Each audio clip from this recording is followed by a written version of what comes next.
எல்லாருக்கும் ஷாலம். நம்ம இன்னைக்கு ஓனாயும் ஆட்டுக்குட்டியும் பாகம் 4 பார்க்கலாம். இப்போ நிறைய பாஸ்டர்ஸ்லாம் இருக்காங்க.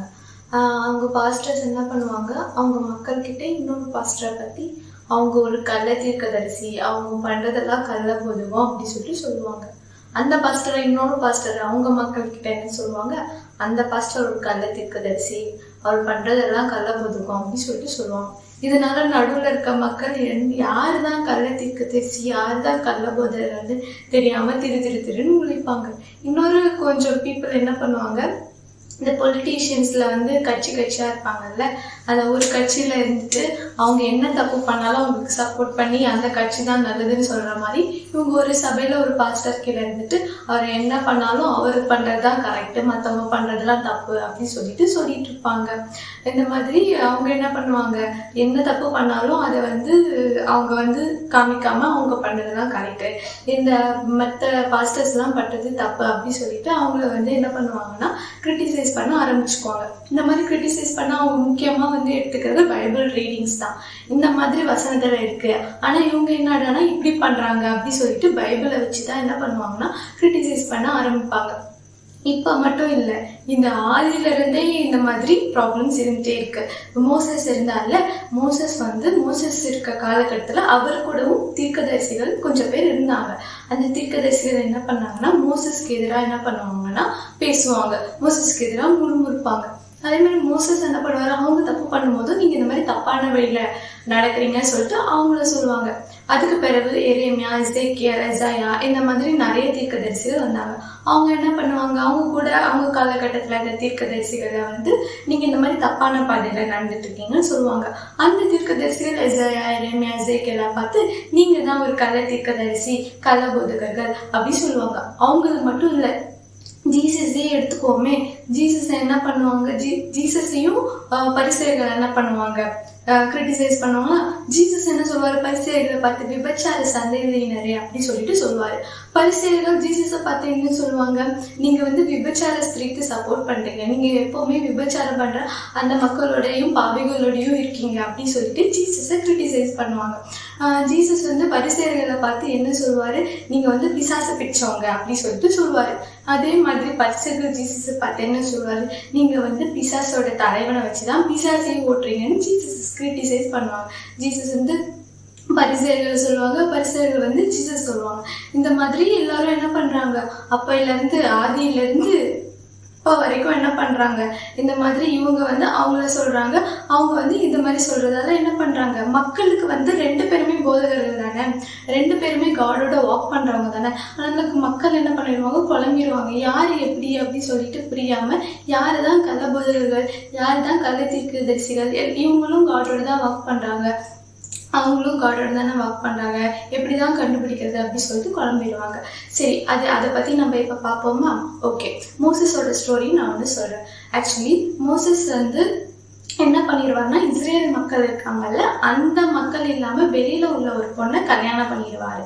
அதனால மோசஸ் கூட இருக்க தீர்க்கதரிசிகள் என்ன பண்ணுவாங்கன்னா நியாய பிரமாணத்தை எடுத்துட்டு வந்துருவாங்க, பைபிள். அதை எடுத்துட்டு அதுல என்ன கொடுத்துருப்பாருன்னா, காட் இஸ்ரேல் மக்களுக்குள்ளதான் கல்யாணம் பண்ணணும், வெளியில உள்ளவங்கள கல்யாணம் பண்ணக்கூடாதுன்னு இருக்கும். அதை காமிச்சிட்டு மோசஸை கிரிட்டிசைஸ் பண்ண ஆரம்பிச்சிருவாங்க. இந்த மாதிரி இஸ்ரேல் மக்களுக்குள்ளதானே கல்யாணம் பண்ணணும்னு இருக்கு, நீங்க என்ன இந்த மாதிரி கல்யாணம் பண்ணிட்டீங்க அப்படி சொல்லிட்டு மோசஸை கிரிட்டிசைஸ் பண்ண ஆரம்பிச்சிருவாங்க. அப்ப காட் சொல்வாரு அந்த தீர்க்கதரிசிகள் கிட்ட, நீங்கெல்லாம் என்கிட்ட விஷன்ஸ்லயும் ட்ரீம்லயும் பேசுறவங்க, ஆனா மோசஸ் என் கூட முகமுகமா பேசுறவன், அவனை நீங்க எப்படி அப்படி சொல்லிட்டு அவங்க வாயெல்லாம் அடைச்சிருவாங்க. இவங்க எதை எடுத்துட்டு கிரிட்டிசைஸ் பண்றாங்க, முக்கியமா பைபிளை தான் எடுத்துட்டு வராங்க. பைபிள்ல இந்த மாதிரி தானே எழுதியிருக்காங்க, நீங்க ஏன் அப்படி பண்றீங்க அப்படி சொல்றாங்க. அதே மாதிரிதான் பரிசேயர்களும் ஆனாவுன்னா பைபிளை எடுத்துட்டு வந்துருவாங்க ஜீசஸ் கிட்ட, பைபிள்ல இப்படி எழுதியிருக்கேன் அப்படி எழுதியிருக்கேன், நீங்க ஏன் அப்படி பண்றீங்க அப்படி சொல்லுவாங்க. ஜீசஸ் என்ன பண்ணுவாரு, ஒரு சமயம் ஓய்வு நாள்ல ஒருத்தருக்கு சுகம் அளிச்சிருவாரு. அப்ப பரிசேயர்கள் சொல்லுவாங்க, ஓய்வு நாள்ல யாரையுமே எந்த வேலையுமே செய்யக்கூடாதுன்னு தானே பைபிள்ல எழுதியிருக்கு, நீங்க ஏன் அப்படி பண்றீங்க அப்படி சொல்லிட்டு அந்த பைபிளை எடுத்துட்டு வந்துதான் கிரிட்டிசைஸ் பண்ணுவாங்க. அது பிசாசே எடுத்துக்கோமே, பிசாசே ஜீசஸை அந்த வனாந்திரத்துல 40 நாள்ல அவர் ஃபாஸ்டிங் இருக்கும்போது அவர் சோதிக்கும் போது பைபிள்ல உள்ள வசனங்களை தான் எடுத்துட்டு சோதிக்கும். மோசஸ் காலகட்டத்துல இருந்து இப்ப வரைக்குமே கிரிட்டிசைஸ் பண்றவங்க எல்லாரும் என்ன பண்ணுவாங்க, பைபிள் எடுத்துக்குவாங்க. பைபிள்ல இந்த மாதிரி தானே இருக்கு, ஆனா நீங்க இப்படி பண்ணிட்டீங்களே பண்றீங்களே அப்படி சொல்லிட்டு இந்த மாதிரி கிரிட்டிசைஸ் பண்ணுவாங்க. இதுக்கெல்லாம் ஜீசஸ் ஒரு பதில் கொடுப்பாரு. என்ன பதில்னு பார்ப்போமா?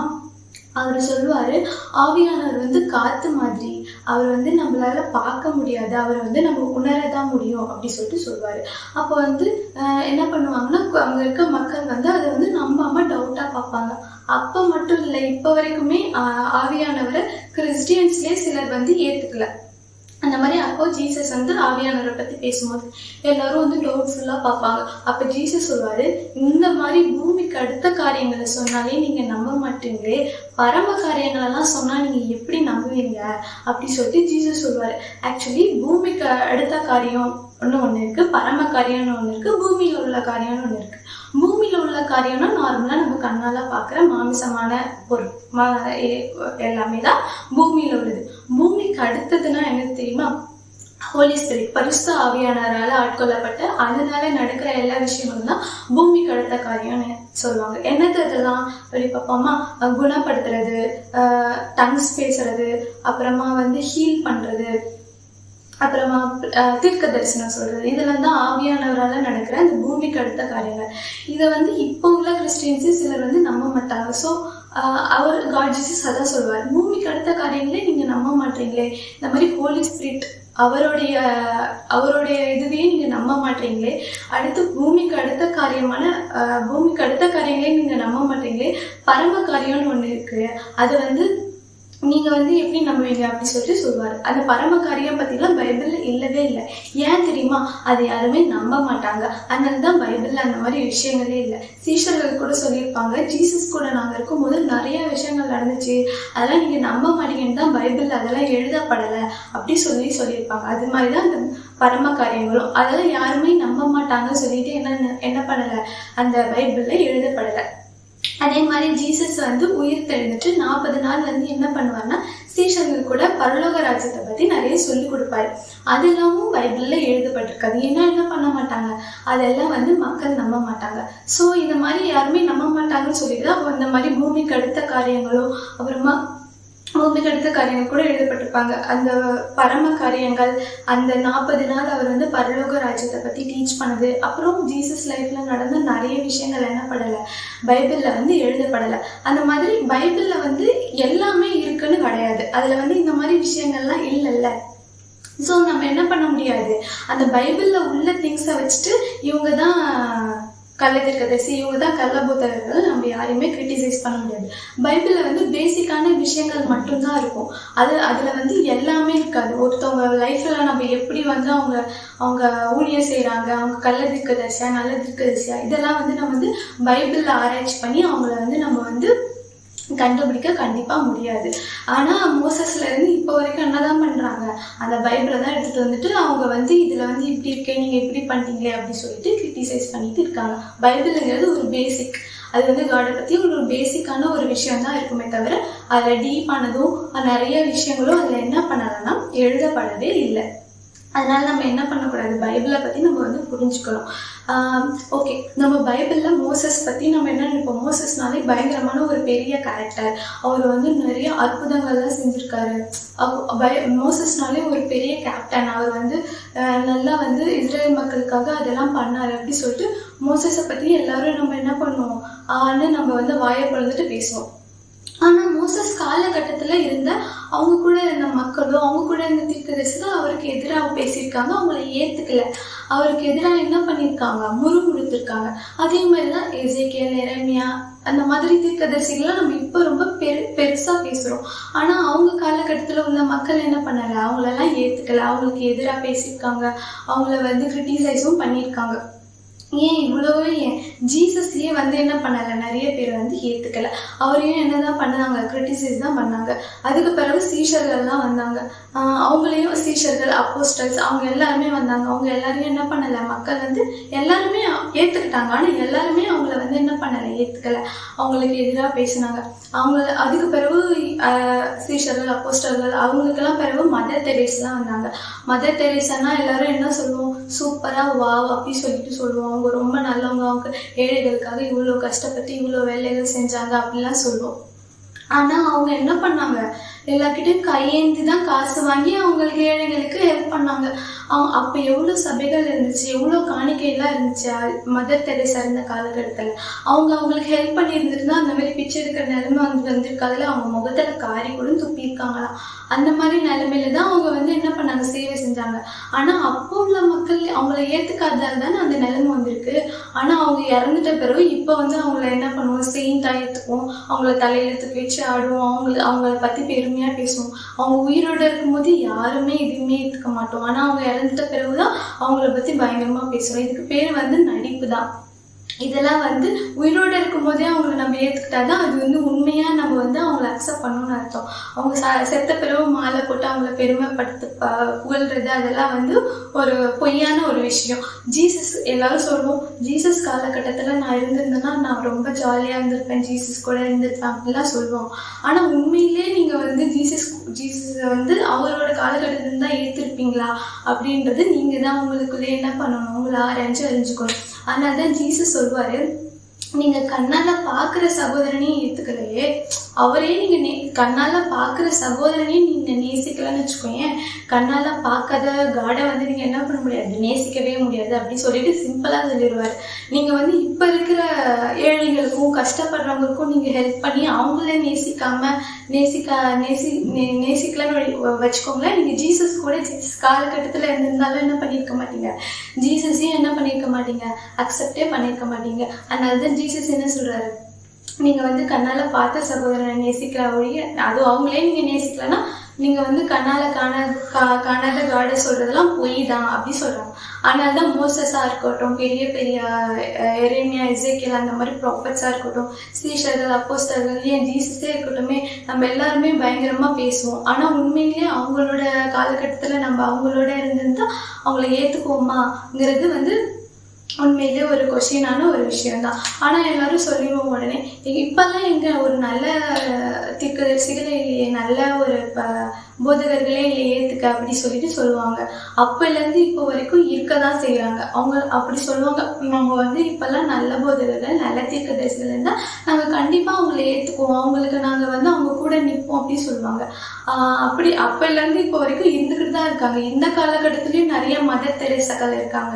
இந்த காலகட்டத்திலயும் நிறைய பேர் ஹெல்ப் பண்ணிட்டு தான் இருக்காங்க. இந்த காலகட்டத்திலயும் நிறைய பேர் ஜீசஸை ஃபாலோ பண்ற சீஷர்களும் நிறைய அப்போஸ்டல்ஸும் இருக்கதான் செய்யறாங்க. ஆனா மக்கள் என்ன பண்ணுவாங்க, கண்ணால அவங்கள பார்க்க மாட்டாங்க, அவங்கள ஏத்துக்கவும் மாட்டாங்க. இறந்து போனவங்களப்பதான் புகழுவாங்க, இறந்து போனவங்களதான் அவங்க பெருசா பேசுவாங்க. நம்ம என்ன பண்ணணும், இப்ப உள்ளவங்களதான் அக்செப்ட் பண்ணணும். அதனாலதான் ஜீசஸ் சொல்றாரு, இப்ப உள்ளவங்களே நீங்க அக்செப்ட். இன்னொரு வசனம் கூட சொல்வாரு, இப்ப இந்த இறைவாக்கு அந்த காடுக்காக செய்யறாங்கல்ல ஊழியெல்லாம், அவங்கள நீங்க ஏத்துக்கிட்டீங்கன்னா என்னையும் ஏத்துக்கிட்ட மாதிரி அப்படி சொல்றாரு. அதனாலதான் அவர் சொல்றாரு, இப்போ நம்ம காலகட்டத்துல இருக்க மதர் தெரேசா மாதிரி ஹெல்ப் பண்றவங்களுக்கும் அதே அவங்கள அக்செப்ட் பண்ணி அவங்க கூட நம்ம நின்று அவங்கள மாதிரி நம்ம செய்யணும். அதே மாதிரி அப்போஸ்டலா இருக்கவங்களுக்கும் காடுக்குன்னு ஊழியர் செய்யற எல்லாரையும் நம்ம அக்செப்ட் பண்ணி அவங்க கூட நம்ம நின்னோன்னு வச்சுக்கோங்களேன், நம்மளும் உண்மையிலே ஜீசஸ் இருக்கும்போது ஜீசஸ் அக்செப்ட் பண்ணி அவர் கூட நம்ம வாக் பண்ணியிருப்போம். இப்போ உள்ள நம்ம யாரையுமே ஏத்துக்கலாம்னு வச்சுக்கோங்களேன், அப்பவும் நம்ம ஏத்துக்காத அவங்க ஏத்துக்காம நம்மளும் அவங்களோட என்னதான் பண்ணியிருப்போம், கிரிட்டிசைஸ் தான் பண்ணியிருப்போம். ஸோ நம்ம செத்தவங்க கூட செத்த கிரியே புகழ்ந்து செத்த வாழ்க்கையை வாழாம உயிரோட இருக்கவங்களோட, லிவிங்ல இருக்கவங்களோட நம்ம உயிரோட அந்த சேவையை செஞ்சு உயிரோட இருந்தாதான் அது ஒரு லிவிங்கா இருக்கும், ஒரு அதுலதான் ஒரு லைஃப் இருக்கும். ஓகே, நான் என்னோட லைஃப்ல நடந்த என் கூட இருந்தவங்களோட லைஃப்ல நடந்த ஒரு விஷயத்த சொல்றேன். ஆக்சுவலி என் கூட ஊழியர் செய்யற ஒரு அக்கா இருக்காங்க. அவங்க கிட்ட காட் என்ன சொன்னார்னா, பாறையில சாப்பாடு போட்டு சாப்பிட சொல்லியிருக்காரு. அதை பார்த்த உடனே என்ன பண்ண ஆரம்பிச்சிட்டாங்கன்னா, அவங்க பிசாசு பிடிச்சுதான் அப்படி பண்றாங்க அப்படின்னு சொல்லிட்டு அவங்கள கிரிட்டிசைஸ் பண்ண ஆரம்பிச்சிட்டாங்க. என்னோட ஹஸ்பண்ட காட் என்ன சொன்னார்னா, மண்ணை சாப்பிட சொல்லியிருக்காரு.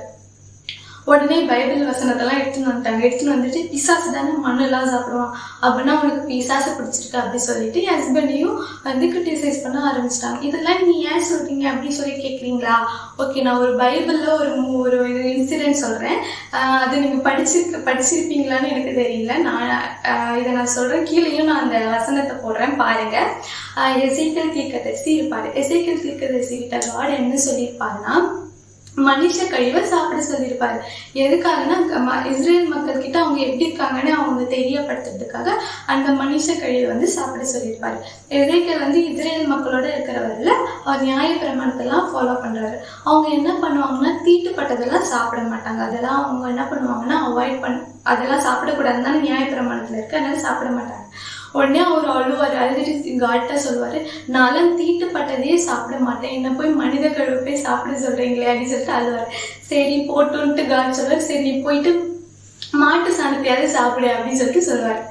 காட் போய் உடனே இது இப்ப அந்த காலகட்டத்துல எசேக்கியேல் இருந்து இந்த மாதிரி பண்ணியிருந்தாங்கன்னா உடனே என்ன சொல்லுவாங்க, காட் போய் மாட்டு சாணத்தை சாப்பிட சொல்லுவாரா அப்படி சொல்லிட்டு பிசாசு தான் பிடிச்சி இப்படி பண்றான் அப்படி சொல்லி கிரிட்டிசைஸ் பண்ண ஆரம்பிச்சிருவாங்க.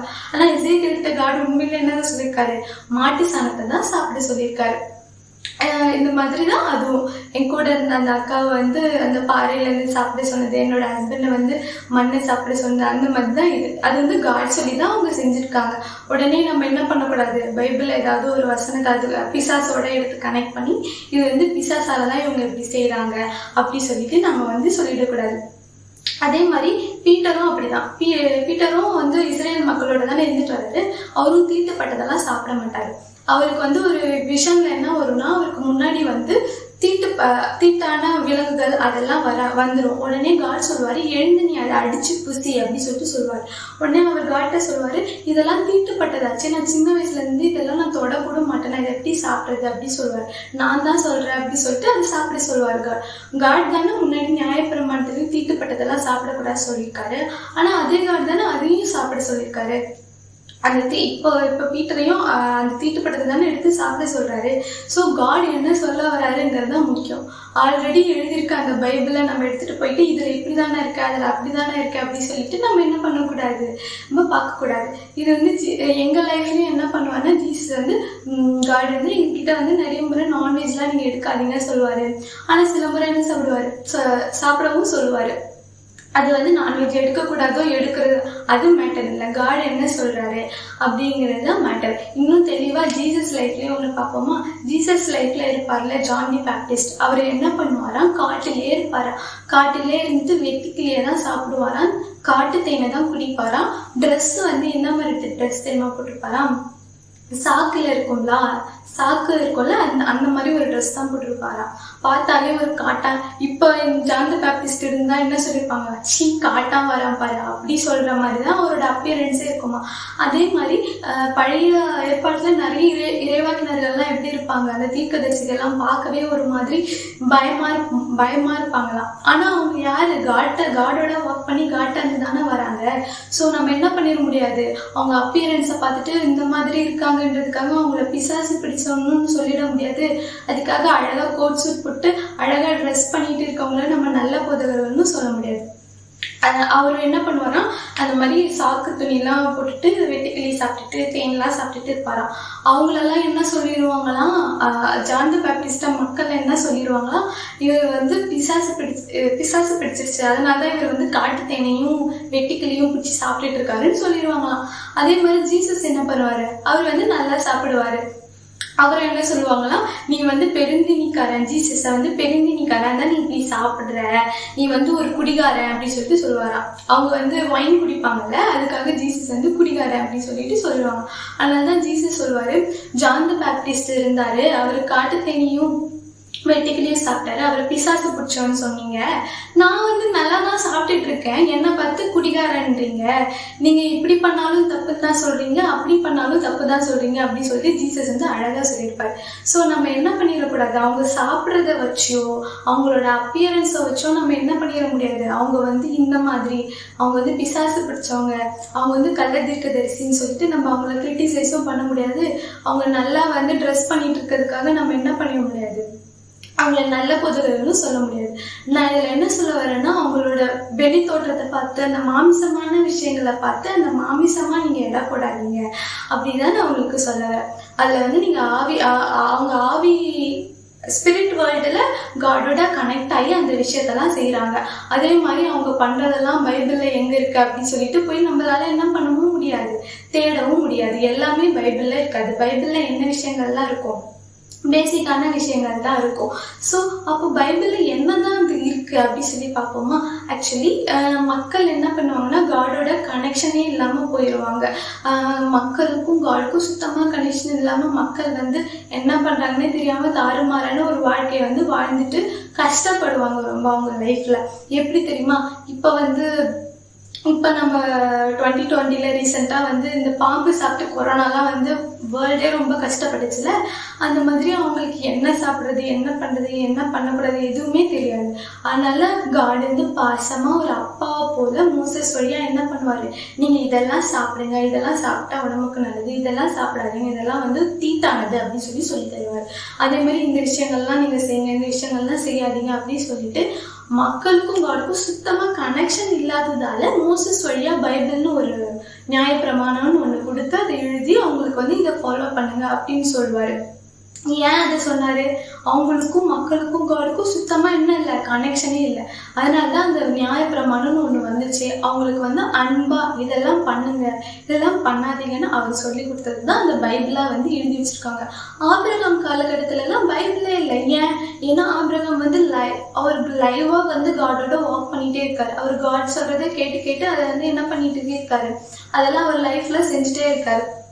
இவங்க என்ன பண்றாங்க, மக்களும் இஸ்ரேல் மக்கள் வந்து மோசஸ் காலகட்டத்தில் இஸ்ரேல் மக்களுக்கும் காடுக்கும் சுத்தமா என்னவே இல்லை, கனெக்ஷனே இல்லை. அதனாலதான் என்ன பண்ணாரு, அவர் வந்து நியாயப்பிரமாணம்னு ஒன்று சொல்லி கொடுக்காரு.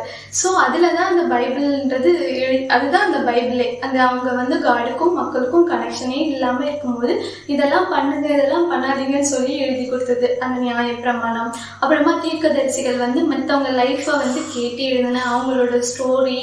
அதுக்கு பிறகு அப்போஸ்தலர்ஸும் சீஷர்களும் தீர்க்கதரிசிகளும் அட்வைஸா கொடுத்தது. அப்புறமா வந்து நிறைய அப்போஸ்தலர்களும் சீஷர்களும் லெட்டரா எழுதினது. இதெல்லாம் சேர்ந்ததுதான் பைபிள். இந்த பைபிளுங்கிறது பேசிக்கான ஒரு விஷயம். அது வந்து பேசிக்கான ஒரு விஷயமே தவிர அதுல ரொம்ப டீப்பானதெல்லாம் அதெல்லாம் நம்ம லைஃப்ல நடக்கிற எல்லாமே என்ன இருக்காது, அந்த பைபிள்லயே வந்து இருக்காது. ரொம்ப பேசிக்கான அவங்களோட லைஃப் ஸ்டோரிஸு, ஜீசஸை பற்றினது, அப்புறமா காடுக்கும் மக்களுக்கும் கனெக்ஷனே இல்லாப்போ காடு வந்து மக்களுக்கு சொன்னது, அதெல்லாம் தான் என்ன இருக்கு, அதில் இருக்குது. பேசிக்கான விஷயங்கள் தான் அதில் இருக்குது. அதே மாதிரி என்ன இருக்குது, அப்போஸ்டல்ஸ் எழுதின லெட்டர்ஸும் இருக்குது. அப்போஸ்டல்ஸில் பவுல் வந்து நிறைய லெட்டர்ஸ் எழுதுவார். அந்த பவுல் தான் ஒரு லெட்டரில் எழுதியிருப்பாரு. என்னன்னு எழுதியிருப்பாரு தெரியுமா, சூப்பராக ஒன்று எழுதியிருப்பாரு. காட் எழுதின லெட்டரே நீங்க தான் அப்படி சொல்லிட்டு எழுதியிருப்பாரு. என்ன தெரியுமா, இப்போ வந்து காடும் மோசஸும் வாக் பண்றாங்க சரியா, அதுதான் என்னவா எழுதியிருக்காங்க, பைபிள்ல எழுதியிருக்காங்க. அவங்க என்னெல்லாம் பண்ணாங்க, காடுக்கும் மோசஸ்க்கும் நடுவில் நடந்ததுதான் என்னத்துல எழுதியிருக்காங்க, பைபிள்ல எழுதியிருக்காங்க. ஆனா காடுக்கு எது தெரியுமா பைபிள், மோசஸ் தான் பைபிள். அதே மாதிரி எசேக்கியேலும் இருக்காரு, காடும் இருக்காரு. அவங்க ரெண்டு பேரும் வாக் பண்றாங்க. அவங்க லைஃப்ல நடந்ததுதான் என்னத்துல எழுதியிருக்காங்க, பைபிள்ல எழுதியிருக்காங்க. ஆனா காடுக்கு யார் தெரியுமா பைபிள், எசேக்கியேல் தான் பைபிள். அந்த மாதிரிதான் காடுக்கு வந்து நம்ம தான் லெட்டரே. நீங்களும் நானும் தான் அவருக்கு லெட்டரே. நீங்களும் நானும் தான் அவருக்கு என்னது, பைபிளே. காட் நம்மளதான் பைபிளா பாக்குறாரு. இந்த பைபிளுங்கிறது பெரும் புக்கு தான் அது வந்து. ஆனா காட் நம்மளதான் என்னவா பாக்குறாரு, அது வந்து பைபிளா பாக்குறாரு. அதுல என்ன இருக்குது, அவங்க இந்த தீர்க்கதரிசிகள் எழுதின ஸ்டோரிஸ், அப்போஸ்டல்ஸ் எல்லாம் எழுதின லெட்டர்ஸ், அதெல்லாம் அடங்கினதுதான் பைபிள். ஆனா உண்மையான பைபிள் எது, காட் பார்வையில நீங்களும் நானும் தான் உண்மையான பைபிள். காட் என்ன பண்ண மாட்டாரு, எல்லாருக்கும் ஒரே மாதிரி லெட்டர் எழுத மாட்டார்ல. ஒருத்தவங்களுக்கும் வித்தியாசமா தான் லெட்டர் எழுதுவாரு. எல்லாருக்கும் ஒரே டு, ஒரே ஃப்ரம், ஒரே அட்ரஸ் போட்டா லெட்டர் எழுதுவாரு இல்ல. ஒருத்தவங்களுக்கும் அவங்களுக்கு ஏற்ற மாதிரி தானே லெட்டர் எழுதுவாரு. ஏன்னா நம்ம ஒருத்தவங்களும் எப்படிப்பட்டவங்க, யூனிக்கானவங்க. நம்ம எல்லாருமே வித்தியாசமானவங்க. எல்லாருக்கும் ஒரே மாதிரி கைரேகை இருக்காதுல்ல. அந்த மாதிரி நம்ம ஒருத்தவங்களும் யூனிக்கா இருக்கும். அந்த மாதிரிதான் நம்மளோட லைஃப்பும், காடோட வாக் பண்ற நம்மளோட லைஃப்பும் ஒருத்தவங்களுக்கும் வித்தியாசமா இருக்கும். மோசஸ் லைஃப்பும் எசேக்கியேல் லைஃப்பும் ஒரே மாதிரி இருக்காது. ஜானோட லைஃப்பும் பீட்டரோட லைஃப்பும் ஒரே மாதிரி இருக்காது. ஒருத்தவங்க லைஃப்பும் வித்தியாசமா இருக்கும். அந்த மாதிரிதான் இப்போ உள்ள காலகட்டத்துல காடோட வாக் பண்ற பாஸ்டர்ஸா இருக்கட்டும், ப்ரீச்சர்ஸ், டீச்சர்ஸ், இவாஞ்சலிஸ்ட், எல்லாரோட லைஃப்பும் வித்தியாசமா இருக்கும். எல்லாருமே எப்படிப்பட்டவங்க, யூனிக்கானவங்க. இப்போ வந்து எசேக்கியேல் லைஃப் மாதிரி மோசஸ் லைஃப் இருக்காதுல்ல. அந்த மாதிரி இப்போ உள்ள பாஸ்டர்ஸ் லைஃப் எடுத்துட்டு போய் மோசஸ் லைஃபோட நம்ம என்ன பண்ண முடியாது, பைபிள்ல கம்பேர் பண்ணக்கூடாது. இவங்க இந்த மாதிரிலாம் இவங்க பண்றாங்களே, இதெல்லாம் வந்து மோசஸ் பண்ணியிருக்காரான்ட்டு இப்போ உள்ள பாஸ்டர்ஸையும் இப்போ உள்ள காடோட வாக் பண்ணுறவங்க லைஃப்பை எடுத்துகிட்டு போய் மோசஸோட கம்பேர் பண்ண முடியாது. ஒவ்வொருத்தவங்க வாழ்க்கையும் யூனிக்கானது. காடோட பார்வையில் நம்ம தான் என்னவா இருக்கணும், அவர் என்ன ஆசைப்படுறாருன்னா நம்ம தான் ஒரு ஜீவனுள்ள பைபிளாக இருக்கணும் அப்படி சொல்லிட்டு ஆசைப்படுறாரு. ஓகே, நம்ம அப்போ எப்படி தான் இந்த கள்ளபோதர்கள் கள்ளத்திற்கதரிசிகள் எல்லாம் கண்டுபிடிக்கிறது? பைபிளில் நம்ம கண்டிப்பாக கண்டுபிடிக்க முடியாது அப்படி சொல்லிட்டு நம்ம சொன்னோம்ல, அது எப்படி தெரியுமா கண்டுபிடிக்கிறது? ஜீசஸ் அழகா சொல்லியிருப்பாரு, ஒரு மரம் வந்து அதனோட கனியினால அறியப்படும் அப்படி சொல்லியிருப்பாரு. அதாவது ஒரு காடோட வாக் பண்றவரு உண்மையிலே காடோட தான் வாக் பண்றாராங்கிறது அவருடைய ஆவியின் கனி, அதாவது அன்பு, சமாதானம், இந்த மாதிரி ஆவியின் கனியை ருசிச்சு பார்த்து நம்ம அவங்கள கண்டுபிடிச்சிடலாம். ஒருவேளை பைபிளை வச்சுதான் ஒருத்தவங்க வந்து நல்ல தீர்க்கதரிசியா நல்ல பாஸ்டரா நம்ம கண்டுபிடிக்க முடியும்னு வச்சுக்கோ. ஏன் ஜீசஸ் என்ன தெரியுமா சொல்லியிருப்பாரு, நீங்க பைபிளை வச்சு கண்டுபிடிங்க அப்படி சொல்லியிருப்பாரு. மரம் தன் கனியால் அணியப்படும்னு சொல்லியிருக்க மாட்டாரு. நீங்க பைபிள்ல படிச்சு பாருங்க, இந்த மாதிரி கேரக்டர் இருந்தா அவங்க கள்ள தீர்க்கதரிசி, இந்த மாதிரி கேரக்டர் தான் நல்ல தீர்க்கதரிசி சொல்லியிருப்பாரு. ஆனா அவர் அப்படி சொல்ல, அவங்களோட கனியை வச்சுதான் அவங்களை கண்டுபிடிக்க முடியும் அப்படி சொல்லிட்டு அழகா சொல்லிட்டாரு. ஸோ நம்ம என்ன பண்ணணும், பைபிளுங்கிறது என்னன்னு புரிஞ்சுக்கிட்டு அது அவங்கள என்ன பண்ணிடக்கூடாது, பைபிளில் ரீட் பண்ணி இந்த வசனத்தின்படி நீங்கள் பண்ணலேன்னு சொல்லிட்டு அவங்கள வந்து நம்ம கிரிட்டிசைஸ் பண்ணக்கூடாது. காடுக்கு நம்ம தான் பைபிள், நம்ம தான் ஜீவனுள்ள பைபிளாக இருக்கணும்ட்டு காட் ஆசைப்படுறாரு. சரி, நான் ப்ரேயர் பண்ணுறேன். அப்பா நன்றி இயேசுப்பா, இந்த 4 பாகங்களையும் இந்த உன்னையும் மாட்டுக்குட்டியுமா நீங்கள் சக்ஸஸ்ஃபுல்லாக எங்களுக்கு சொல்லி கொடுத்து எங்களுக்கு புரிய வச்சதுக்காக நன்றி அப்பா. இதை பற்றி இன்னும் எங்களுக்கு பைபிள்னா என்ன அப்படிங்கிறத பற்றி இன்னும் நிறைய எங்களுக்கு புரிய வேண்டாப்பா. ஆமென். நாங்கள் வந்து ஒரு ஃபேமிலியாக ஐக்கியமாக இருக்கோம். உங்களுக்கு வந்து காடோட இன்னும் ஒர்க் பண்ணணும், காடை பற்றி இன்னும் தெரியணும்னு விரும்புகிறீங்க, ஆனால் நீங்கள் தனியாக இருக்கிறதா ஃபீல் பண்ணுறீங்கன்னா எங்களுக்கு காண்டாக்ட் பண்ணுங்கள். காண்டாக்ட் நம்பர் வந்து கீழே டெலகிராம் நம்பர் கொடுத்துருக்கோம். Okay, by.